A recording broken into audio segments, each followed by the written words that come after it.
بسم اللہ الرحمن الرحیم۔ السلام علیکم۔ سیدہ روبی رضی کے چینل میں آپ سب کو خوش آمدید۔ آج کا ہمارا ٹاپک ہے قربانی کا بیان، حصہ اول۔ قربانی کرنے کا بڑا ثواب ہے۔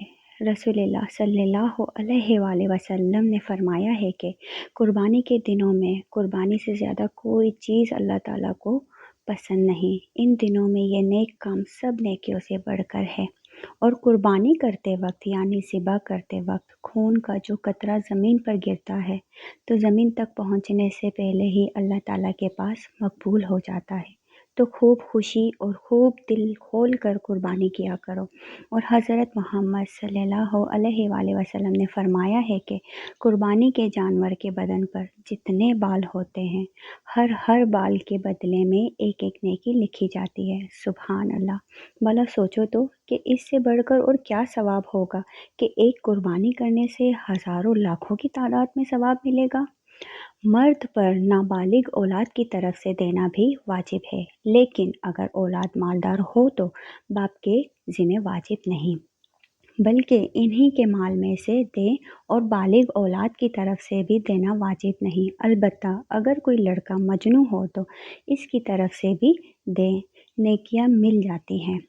بھیڑ کے بدن پر جتنے بال ہوتے ہیں، اگر کوئی صبح سے شام تک گنے تب بھی نہ گن پائے، بس سوچو تو کتنی نیکیاں ہوئی۔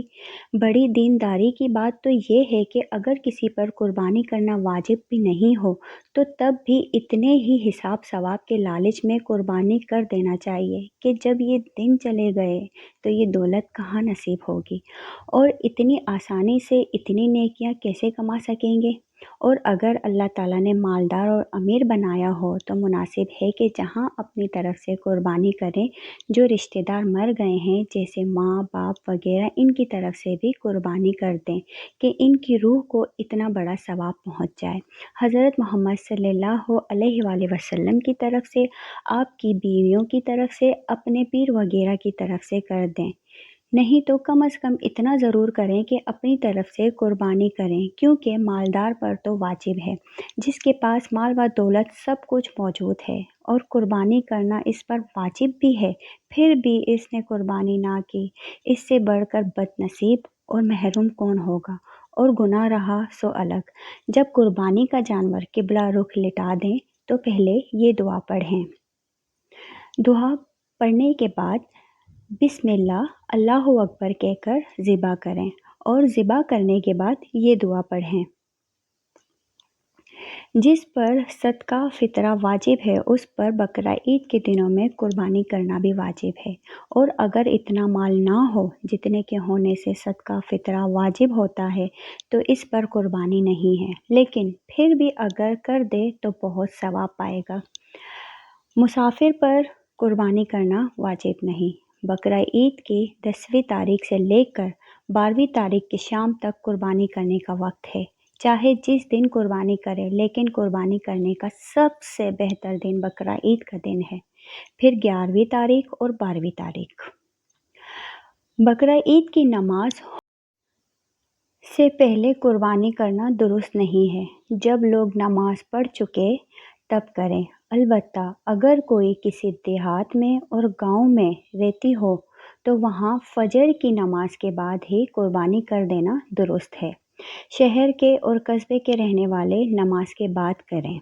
اگر کوئی شہر کی رہنے والی اپنی قربانی کا جانور کسی گاؤں میں بھیج دے تو اس کی قربانی بقرہ عید کی نماز سے پہلے بھی درست ہے، اگرچہ خود وہ شہر میں ہے، لیکن قربانی دیہات میں بیچ دی تو نماز سے پہلے قربانی کرنا درست ہوگا۔ ذبح ہونے کے بعد اس کو منگوا لے اور گوشت کھا لے۔ 12ویں تاریخ سورج ڈوبنے سے پہلے قربانی کرنا درست ہے، جب سورج ڈوب گیا تو اب قربانی کرنا درست نہیں۔ 10ویں تاریخ سے 12ویں تاریخ تک جب جی چاہے قربانی کریں، دن میں چاہے رات میں، لیکن رات کو ذبح کرنا بہتر نہیں ہے کہ شاید کوئی رگ نہ کٹے اور قربانی درست نہ ہو۔ 10ویں، 11ویں، 12ویں تاریخ سفر میں تھی، پھر 12ویں تاریخ میں سورج ڈوبنے سے پہلے گھر پہنچ گئی، یا 15 دن کہیں ٹھہرنے کی نیت کر لی تو اب قربانی کرنا واجب ہو گیا۔ اس طرح اگر پہلے مال نہ تھا اس لیے قربانی واجب نہ تھی، پھر 12ویں تاریخ سورج ڈوبنے سے پہلے کہیں سے مال مل گیا تو قربانی کرنا واجب ہے۔ اپنی قربانی کو اپنے ہاتھ سے ہی ذبح کرنا بہتر ہے۔ اگر خود ذبح کرنا نہ جانتی ہو تو کسی اور سے ذبح کروا لیں، اور ذبح کے وقت وہاں جانور کے سامنے کھڑا ہو جانا بہتر ہے۔ اور اگر ایسی جگہ ہے کہ پردے کی وجہ سے سامنے نہیں کھڑی ہو سکتی تو بھی خیر، کوئی حرج نہیں۔ قربانی کرتے وقت زبان سے نیت کرنا اور دعا پڑھنا ضروری نہیں ہے۔ اگر دل میں خیال کر لیا کہ میں قربانی کرتی ہوں اور زبان سے کچھ نہیں پڑھا، فقط بسم اللہ اللہ اکبر کہہ کر ذبح کر دیا تو بھی قربانی درست ہوگی۔ لیکن اگر یاد ہو دعا پڑھ لینا بہتر ہے۔ اوپر دعا بیان کی ہوئی ہے۔ قربانی فقط اپنی طرف سے کرنا واجب ہے، اولاد کی طرف سے واجب نہیں، بلکہ اگر نابالغ اولاد مالدار بھی ہو تب بھی اس کی طرف سے کرنا واجب نہیں، نہ اپنے مال میں سے نہ اس کے مال میں سے۔ اگر کسی نے اس کی طرف سے قربانی کر دی تو نفل ہو گئی، لیکن اپنے مال میں سے کرے، اس کے مال میں سے ہرگز نہ کرے۔ بکرا، بکری، بھیڑ، دمبا، گائے، بیل، بھینس، بھینسا، اونٹ، اونٹنی، اتنے جانوروں کی قربانی درست ہے اور کسی جانور کی قربانی درست نہیں۔ گائے، بھینس، اونٹ میں اگر 7 آدمی شریک ہو کر قربانی کریں تو بھی درست ہے، لیکن شرط یہ ہے کہ کسی کا حصہ 7ویں حصے سے کم نہ ہو اور سب کی نیت قربانی کرنے کی یا عقیقے کی ہو، صرف گوشت کھانے کی نیت نہ ہو۔ اگر کسی کا حصہ 7ویں حصے سے کم ہوگا تو کسی کی قربانی درست نہیں ہوگی، نہ اس کی جس کا پورا حصہ ہے، نہ اس کی جس کا حصہ 7ویں حصے سے کم ہے۔ اگر گائے میں 7 آدمیوں سے کم لوگ شریک ہوئے، جیسے 5 آدمی شریک ہوئے یا 6 آدمی شریک ہوئے اور کسی کا حصہ 7ویں حصے سے کم نہیں، تب بھی سب کی قربانی درست ہے۔ اور اگر 8 آدمی شریک ہو گئے تو کسی کی قربانی صحیح نہیں ہوئی۔ قربانی کے لیے کسی نے گائے خریدی اور خریدتے وقت یہ نیت کی کہ اگر کوئی اور مل گیا تو اس کو بھی اس گائے میں شریک کر لیں گے اور مل کر قربانی کریں گے، اس کے بعد کچھ اور لوگ اس گائے میں شریک ہو گئے تو یہ درست ہے۔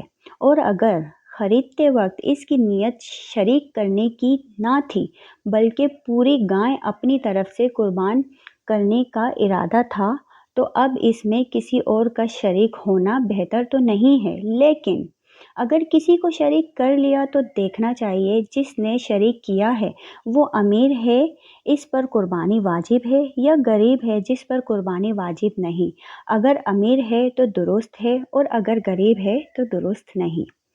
7 آدمی گائے میں شریک ہوئے تو گوشت بانٹتے وقت عقل سے نہیں بانٹیں بلکہ خوب ٹھیک ٹھیک تول کر بانٹیں، نہیں تو اگر کوئی حصہ کم یا زیادہ رہ گیا تو سود ہو جائے گا اور گناہ ہوگا سو الگ۔ البتہ اگر گوشت کے ساتھ کل پائے اور کھال کو بھی شریک کر لیا، جس طرف پائے یا کھال ہو اس طرف اگر گوشت کم ہو تو درست ہے، چاہے وہ جتنا کم ہو۔ جس طرف گوشت زیادہ تھا اس طرف کل پائے شریک کیے تو بھی سود ہو گیا اور گناہ ہوا۔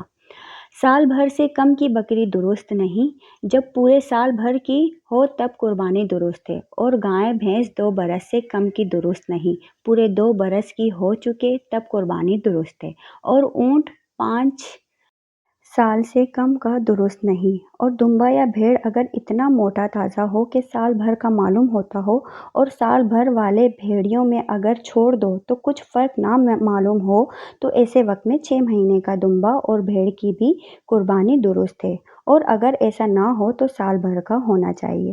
جو جانور اندھا ہو یا کانا ہو یا ایک آنکھ کی تہائی روشنی یا اس سے زیادہ جا رہی ہو، اور یا ایک کان تہائی یا تہائی سے زیادہ کٹ گیا ہو یا تہائی دم کٹ گئی ہو تو اس جانور کی قربانی درست نہیں۔ جو جانور اتنا لنگڑا ہے کہ فقط 3 پاؤں سے چلتا ہے، چوتھا پاؤں رکھتا ہی نہیں، تو ایسے جانور کی قربانی درست نہیں ہے، اور اگر چلتے وقت دونوں پاؤں زمین پر ٹکا کر چلتا ہے اور چلنے میں اس کا سہارا لگتا ہے لیکن لنگڑا کر چلتا ہے تو اس کی قربانی درست ہے۔ بقیہ حصہ قربانی کا بیان کا پارٹ 2 میں ہم بیان کریں گے۔ جزاک اللہ خیر۔ پلیز میرے چینل کو لائک، سبسکرائب اور میری اس ویڈیو کو زیادہ سے زیادہ شیئر کریں۔ اللہ حافظ۔